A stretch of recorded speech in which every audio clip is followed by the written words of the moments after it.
أعوذ بالله من الشيطان الرجيم. بسم الله الرحمن الرحيم.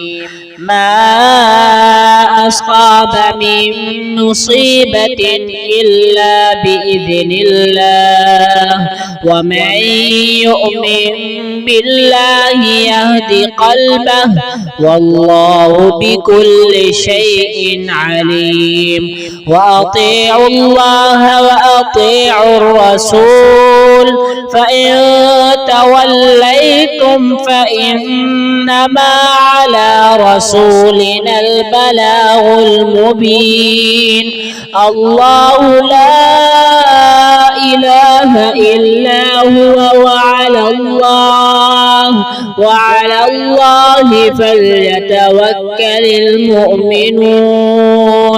يا أيها الذين آمنوا إن من أزواجكم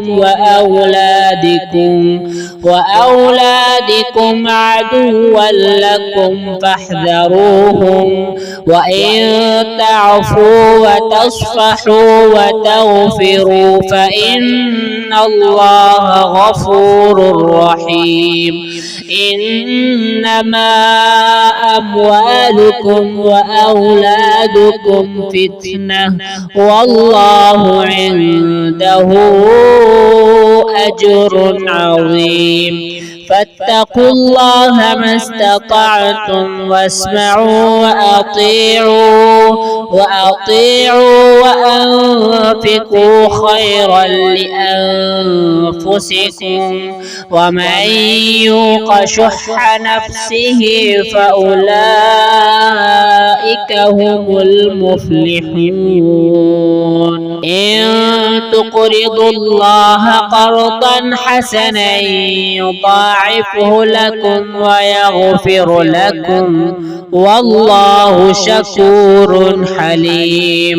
عالم الغيب والشهادة العزيز الحكيم.